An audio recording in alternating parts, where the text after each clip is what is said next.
What's going on, guys? Welcome back to the channel. This is Asa Studio. Here we are in Lightroom, and we're going to be doing some Lightroom tutorial. This is not a retouching tutorial. This is a tutorial for both the beginners and maybe intermediate. We're going to be making the color of the photo pop out the more and to bring life to the colors in the photo.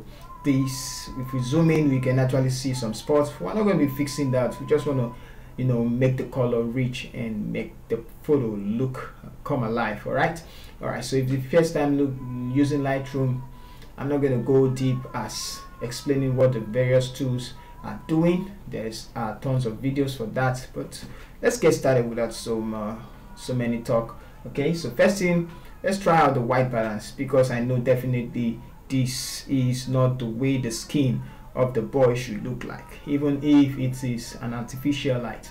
All right, so what is white should be white. All right, so pick up the sampler pen tool and under your basic tab, and then we're going to select. Now as you are hovering all this, you can see this part of the image changing under the navigator, so you can see that whichever one you want. If I come over here, you can see it's actually rich than this, but I just want to select a place that's actually white, so I'm going to go to this place and then click on it. Actually, you're not going to see so much changes, so you can see auto, and you can go to a short and also go to custom and see no much difference. So let's pick up the tool again, and then this time around I'm going to select this place, and you can see how that actually changed the photo to the bring out the color of the photo. And sometimes I like using the white, sometimes I like using this part just to figure out what's best for the photo. All right, so apart from that, we are going to fix a couple of things, and I feel like it's, assuming it was capture one, we can actually check the exposure warning of the photo, meaning if it's actually clipping, but I'm sure this place is not clipping, so we can work on the highlights differently. So let's bring up the blacks first of all, just to get more details from this part. So I'm going to bring up the blacks a little, and just like so,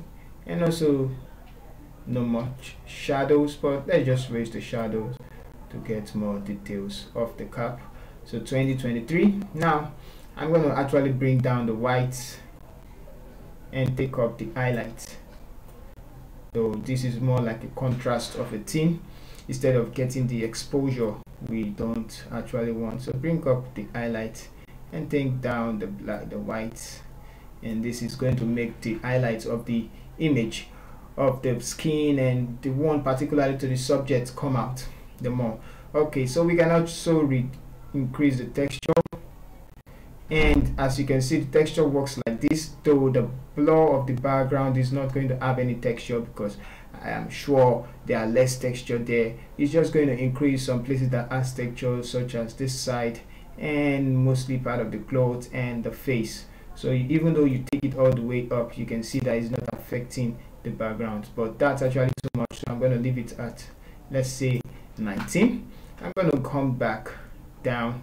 I'm not going to touch vibrance yet, because vibrance affect the mid-tone of the saturation. So if you bring it up, we're still going to add some saturation, but okay, let's just add +5 to it.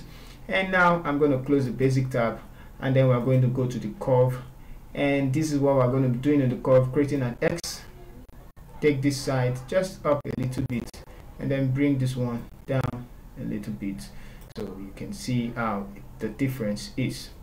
Okay, so now that's too much, so bring it just up a little, something like this. I'm going to bring it down. We can turn it off and on, so you can see it's actually brought out the subject the more. Okay, so more of the work is going to be on the HLS tab. Now I want the red to be saturated, but let's start with the skin. So let's go to the hue, and you can see this blue right here. I'm going to make it more blue, nice, towards the purple-ish side, and bring the purplish close to the blues like this. You can take it to the extreme, but just keep track of what the color looks like in the background. Okay, so that's actually okay. Now for the yellows I see around this, the nose and most of the end, I'm actually going to tilt it towards the orange, so we can bring it back. So you can see that the face starts, okay, that's the orange, I mean the yellows. So you can bring the yellow back towards the orange, and you can see that it's actually fixing this part of the face. Yeah, so unlike before, which is the yellow, you can see the yellow now, and now it's fixed. All right, so let's zoom out, and we can actually bring more of the yellows. And okay, so I'm gonna leave the orange and also turn the orange, make the orange look more of the yellowish, just so. Or if you feel like you want to make it look like this, close to the red, if you take it back, it's going to look more like the red.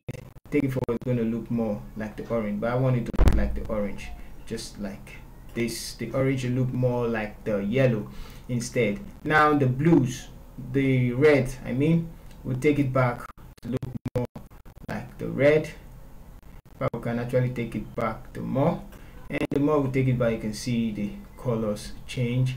Okay, so the yellows, bring it back, and we can actually make this one look forward, and I'm sure there's no purple. All right, so now to the luminance first. We're actually going to bring up the luminance of the red to match that of the ant, so up a bit, and the orange is actually matching the luminance of both the everywhere in the image. So bringing down the yellows, let's bring the yellows down, and the blues, I'm going to increase the luminance of the blue just because it's on the background, and the background is dark. So if you want to make it not look like something is on the background, you can bring it back, and it's going to darken it, but that won't look real. So that's why we need to increase it to more, because it's actually brighter than the background, so it's actually reflecting the light. All right, so after that, we can also bring this up and just make the photo look real, kinda, bring this one down. Now let's go to the saturation. Let's start with the red. I'm going to increase the saturation of the red, and then I'm going to balance that of the face with that of the red color. So bring the saturation of the red up until so. I think that's enough, and we can increase the saturation of the orange till we have something like this. Okay, so, and also the yellow, bring it all the way up and balance it with that of the the clothes is putting on. So this is actually okay for me. Now you can see this side is not actually being saturated with the rest part, of which we are going to leave it if at all it can be fixed in Photoshop. Okay, so now let's increase the saturation of this one and that of the purple to remove the halos. It's just to blend the two together. Okay, all right, I'm going to desaturate this one the more, and I think we're done under the saturation. So let's look at the before and then the after. I'm going to close that tab, and I'm not going to do any color grading. I'm just trying to correct the photo as it is. Go to the calibration and let's turn it up. Now it's the first skin, so the primary goes to the right. I'm not trying to change the clothes, and the blues to the left. So it's still going to get your photo back, so somewhere like this. Now let's find a sweet spot with the greens. I like making the greens go in line with the red, just because it just favors the photo the more, so you can actually see, but not too much, not more than the red. If you want it more than the red, then you need to take the red up and then balance the green with it. So something like this works fine for me. All right, so I'm gonna hit the close, and then we can see the before and then the after. Just make a wonderful change. All right, so now let's see our before and then our after, so you can see the before and after just with Lightroom and no other edits. Okay, all right, so if you enjoyed the video, you learned one or two things, you can let me know in the comment section, and also like the video and share the video. If you are new to the channel, please subscribe. See you in the next video. Once again, this is ASAS.